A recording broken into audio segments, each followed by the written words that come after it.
Up and running, and Villa is loud.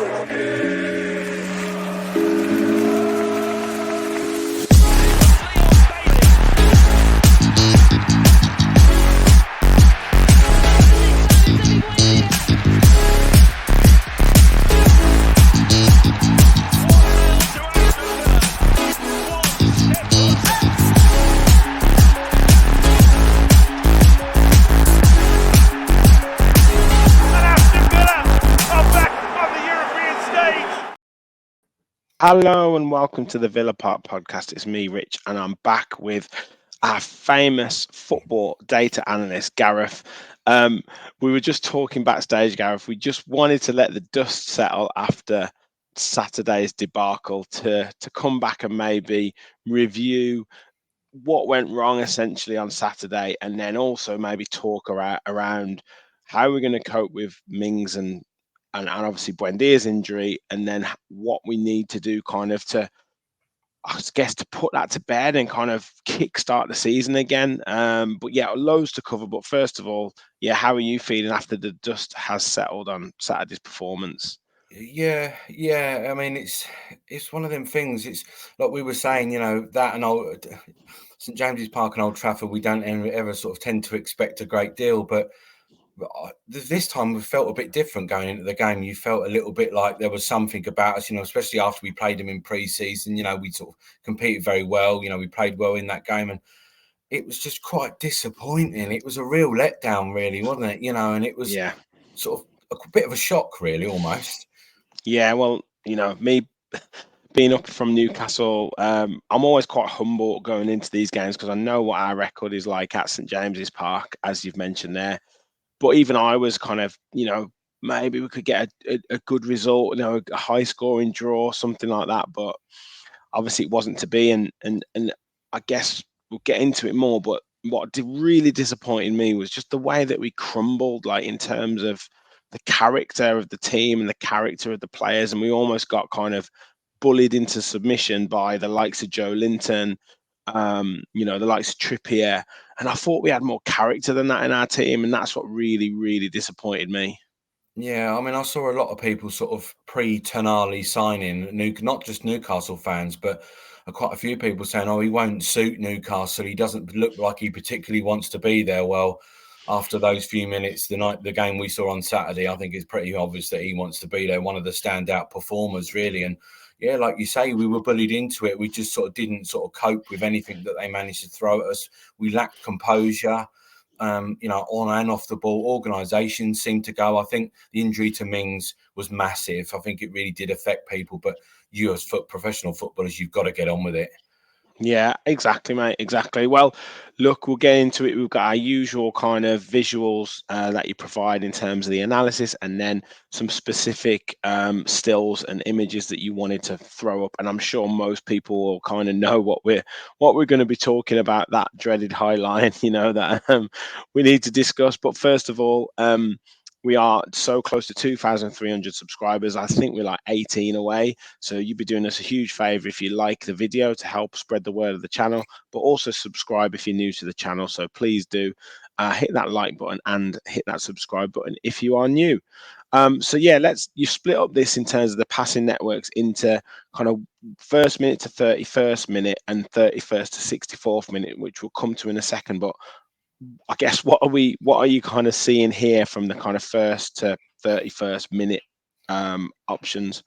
Yeah, I just wanted to cut it up sort of post Mings, really, because obviously for 1 to 30, from 31 minutes, after that, after he went off, I don't think things changed that much in terms of sort of setup and the way we approach the game. I think it was pretty much the same sort of thing. Powell slotted sort of straight back in there. And yeah, it was just a little bit sort of, we're trying to use Konsa and Cash, but yet we're getting pushed back, by the likes of Anthony Gordon and everyone else. And that reflects sort of in Cash's position a lot of the time, especially with Bailey and Diaby having to defend that right-hand side quite a bit. And yeah, it was just we couldn't sort of get that flow going, really. Yeah, and like you say, they're 31st to 64th, maybe slightly more pushed up, but yeah, similar kind of pattern of play there. Yeah, I think what we can see here, though, Rich, is the effect that Powell then has on this team. And we highlighted in previous podcasts when he signed that he's good on the ball, his passing is good, and he Yes. looks to sort of, use that ball quite effectively from the left centre back position. And we saw that here because we can see the increase in passing to Digne, to Louise. We can start to see a little bit of almost what we saw last season with that triangle threes on both sides. So we can sort of see that a little bit more here. But it was just the fact that we couldn't sort of get that momentum and that passing rhythm really going in sort of high areas. In pre-season, we saw the likes of Louise and McGinn and Tielemans, for instance, in those 8 positions and sort of in the half spaces further up the pitch. We couldn't get that. We'll get onto that as well. We will. I just quick one to highlight as well from being in the stands. I mean, Newcastle went fairly direct, and you've highlighted there because we couldn't get those passing sequences in midfield. They were winning the ball.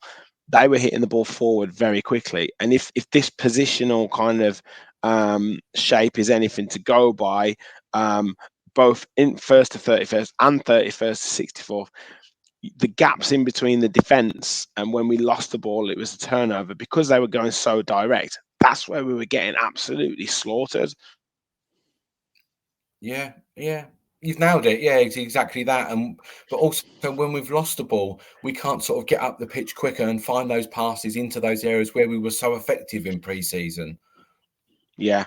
Well, like I say, we'll come on to it a little bit more in a second, but really seeing those kind of average positions really just highlight how Newcastle hurt us and obviously how important it is to maintain possession in midfield. But yeah, like I say, we'll come on to it. Just a quick look at the kind of shot map, XG shot map. I mean, look at that on Newcastle's part. I mean, that's just incredible. Yeah, I mean, we can see a lot of those sort of shots coming from that left side, if you like, where Cash and sort of where everyone were having to defend on that right hand side. Not so much sort of linked into that, but almost it is. You see a lot of left sided shot dominance and stuff like that, and that was where we were being hurt the most. And it was really tricky. I thought Cash didn't do too bad, but he just didn't have the support from Bailey sort of to defend on that right hand side, so he was pretty much left on his own. And I felt quite sorry for him in quite parts. Yeah. I mean, Gordon had a good game, but like I guess it was difficult because for me, in the home game where we played so well against Newcastle, John McGinn terrorized Dan Burn and almost took 2 players with him on their right hand side. And I don't know why Emery didn't put John McGinn specifically on Dan Burn again. I just don't know because when McGinn's on fire, he takes 2 or 3 players with him every time because he's so difficult to contain. Whereas he was kind of wasted a little bit. Yeah, exactly that. You nailed it again. I think I tweeted, excuse me, I tweeted at the time that why we play John McGinn in wide areas, I don't know. It's okay if you're going to sort of play in a certain way, but we didn't do that. He was anonymous. He was on that left-hand side, and it was sort of like, what are you doing? Because he's not effective in a defensive capacity. He was completely anonymous in an offensive capacity. We stuck in pre-season. We saw him play behind Watkins, didn't we? For the most part, we saw him play sort of in a 10 position behind Watkins, and it was effective. It was effective out of possession. It was effective in possession. And then when I saw him out on that left-hand side, I know the Brendia injury has affected us massively, but there were other options available. And I just think that was the wrong choice. The point is because he can drift. If he's starting from that mid, he can go to where the areas of danger, where he thinks the areas of danger are. So he would have gone out to Dan Burn and then made an extra man there or put real pressure on him and stuff. Whereas when he was stuck out on that side, we just couldn't get the ball to him enough, and then he's having to do we know what his passing's like, and he's having to make too many difficult passes to have any effect on the game. And I just think I don't. Without hazarding to criticise, I just think we got that starting lineup and that shape. I think we got it wrong. I really do. I can't disagree. Yeah, I can't disagree. It was certain positions where you think, especially when Leon Bailey plays, you're almost 10 man. You seem to be sort of like you're playing with 10 men almost, especially out of possession. You're playing with 10 men, and it's all very well having him in the side, but fit him in the side if you're going to do that. Where out of possession, it's not going to matter so much.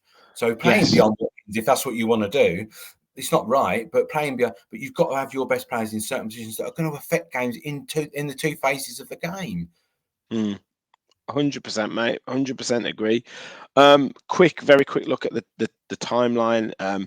Is there anything that you're kind of like wanting to point out here in terms of spotting anything? I guess Newcastle extremely, I say a higher threat as the game wore on. We obviously saw that, having much, more kind of gilt edged chances, and it was lucky that it was 5 in the end.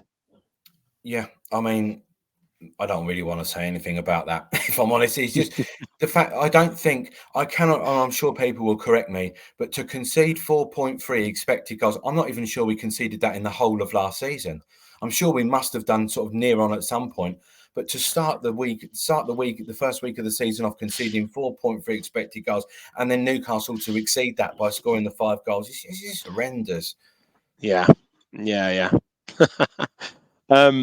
Cool. All right. Well, look, let's get into some of the specifics that you wanted to cover because, I'm glad I've got a little bit of that off my chest because, like I say, there was a few bits that I wasn't happy with at all from the game. But yeah, quick look at this. So, looking at the initial build-up strategy, what are you seeing here in terms of what we were trying to do? I suppose. Yeah, so there was no change in the build-up strategy from what we saw in pre-season. So we saw sort of Louise and Kamara in a double pivot.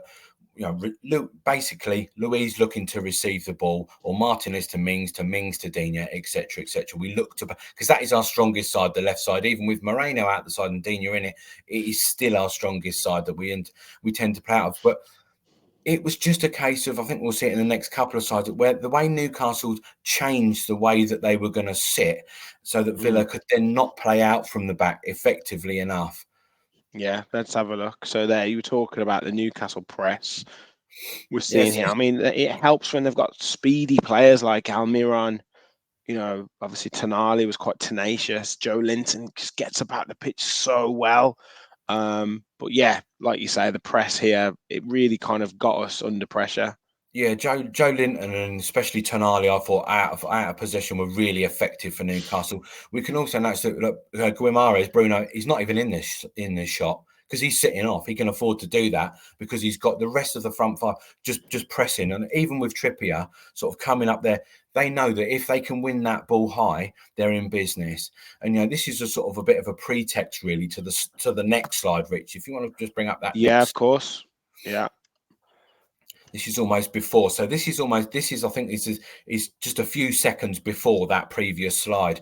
So you've got the first line of the press that we can clearly see identified there, and you've got the second line of the press. So even if that ball is beaten, now they can't sort of get out. Villa, they can't really get out because Gordon will he could either come out to sort of sprint out to Cash, but his main job is to go with Konsa. Isaac can sort of press the goalkeeper if he then receives the ball back from Mings or Konsa. And obviously Almiron is onto Pau Torres now after the Mings substitution. That line of press is beaten. Joe Linton and Tonali are in perfect positions because they can go out to Digne, as I've identified. They can come into Louise, Joe Linton to Kamara, out to Cash. It's a perfect setup for the press, and it's high, and it means that Villa can then not get out. They can't, even if they beat that first line of the press, the second line is still there, and those front three there will then spread out if that first line of press is beaten. So the ball back to our defenders is then not on. Yeah. I mean, to me, you could see it, and this makes it like so much clearer. I mean, the point is the kind of size and speed and physicality of these 5 players. They've all got different skill sets. They've all got different abilities, but they're all kind of difficult to get past in their own way. But it also highlights to me the lack of presence that we've got in the front areas for someone to hold the ball up and bring players into play if Martinez needs to do that. And then also, like, if he was really quick, he could play that ball out to Cash or Digne, one touch out the feet, up the line to a Bailey or whoever, a quick one touch, and then you're in. So there are ways around it. It's just that we were far too slow, and we didn't have the presence up front. Yeah, we were really passive. We were really passive with the ball like that. And I think this highlights, again, like you've just said, someone to hold that ball up. And we was almost laughed at times, yourself and I, when we talked about on air about certain strikers coming in that could play in that position, like a Tammy Abraham, for instance, or a Terem Moffi, who obviously was not going to come, but a player of that stature.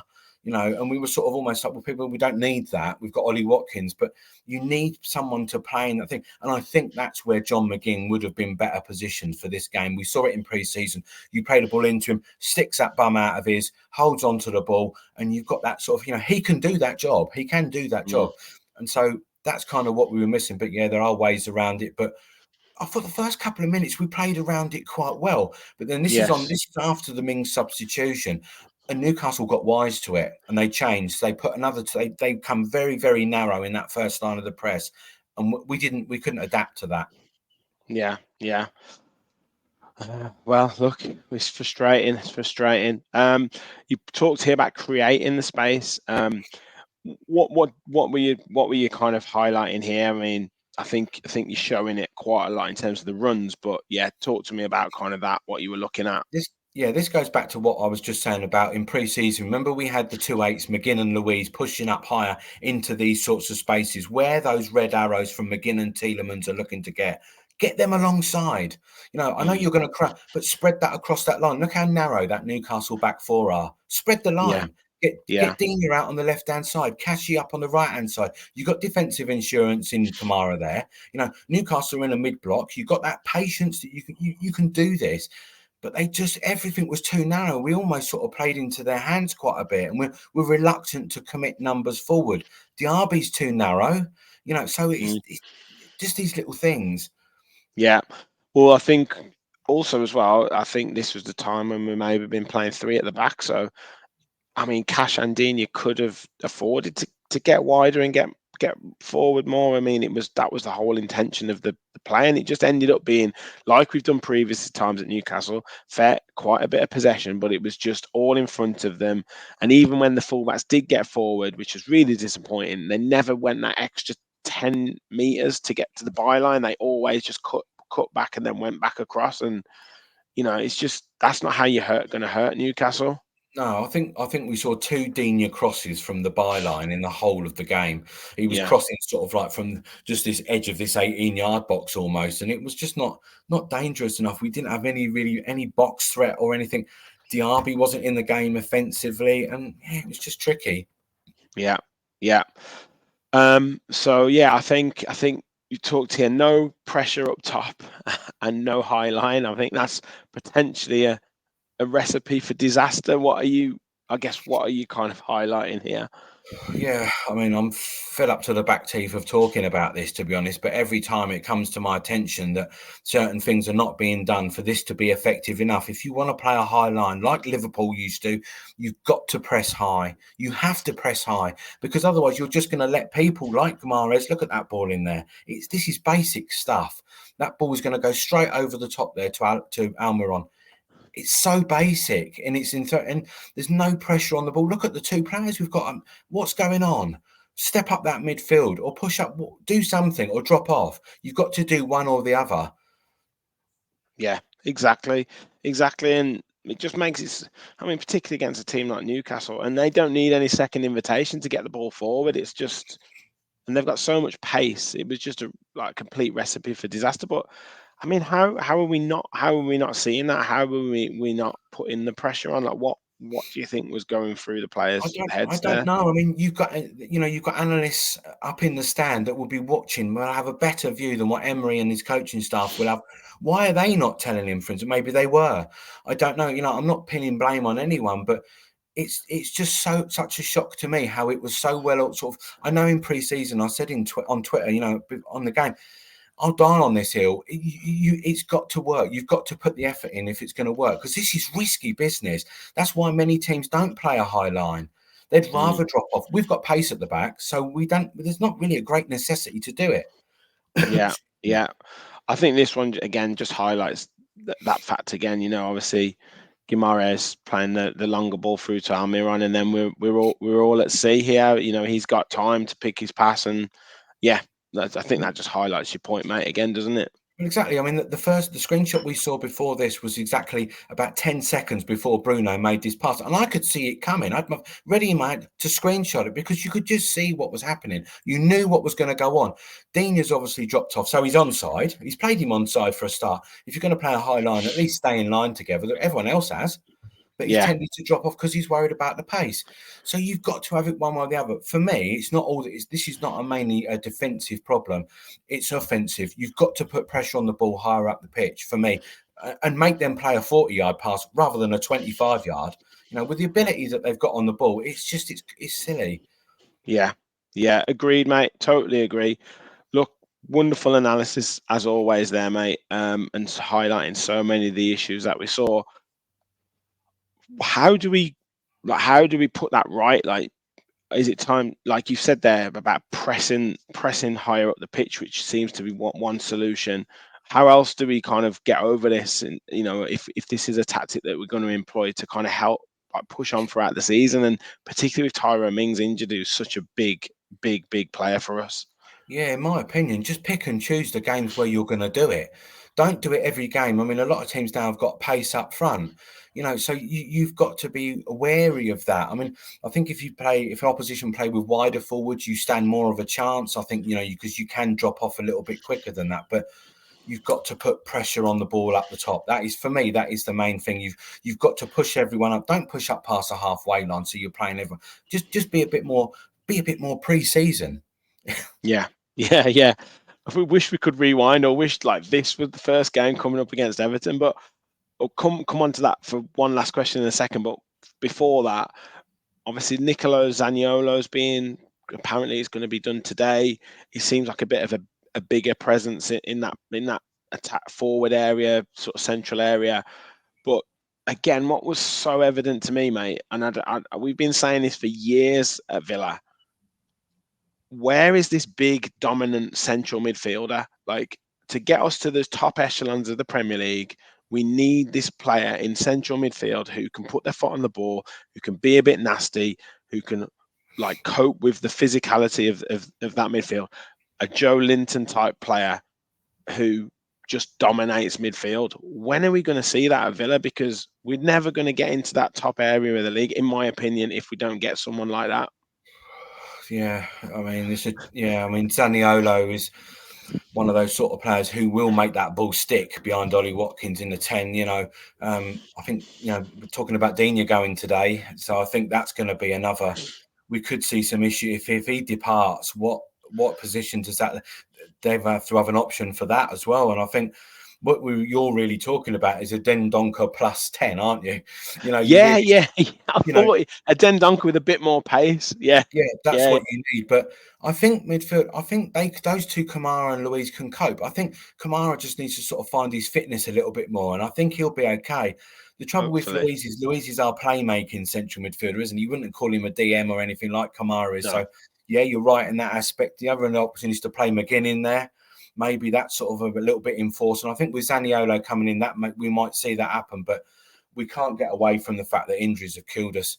With especially in that era with Buendia, Ramsey, and Moreno on that left-hand side. It's killed us. Ramsey was another big miss because he can carry the ball. Almiron, again, not the greatest of players, but he can carry the ball. He can get your territory. Whereas that's what we missed with Ramsey. We had to keep doing it methodically. Whereas he felt like if a Ramsey had been in the team, they could have got him the ball on the half turn, and then he's traveling. And then if you've got Diaby, you can do that as well. Then it makes a massive difference. So look, no panic stations yet in terms of that. There's a few players to come back from injury, and hopefully that can be sorted. But I guess Everton coming up on Sunday, a different challenge in itself, but one that we've got to be looking to get back to winning ways on. Yeah, definitely. I think you'll see sort of a bit of a change. We'll have a lot more of the ball.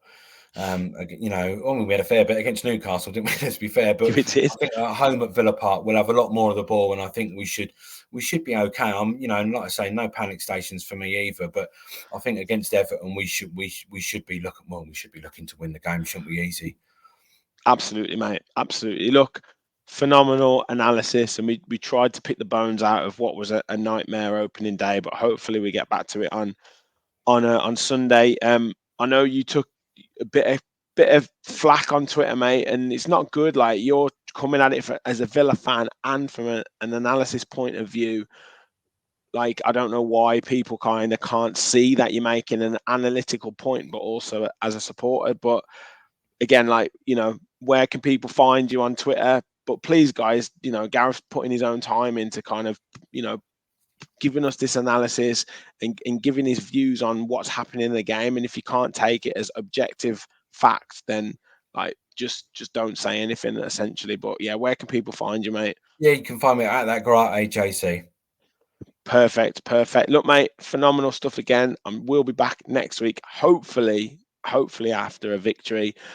Please, guys, do hit that like button, hit that subscribe button, help us on the road to 3K. Like I say, we're like 20 away from 2,300 already, so please do like and subscribe to help spread the word of the channel.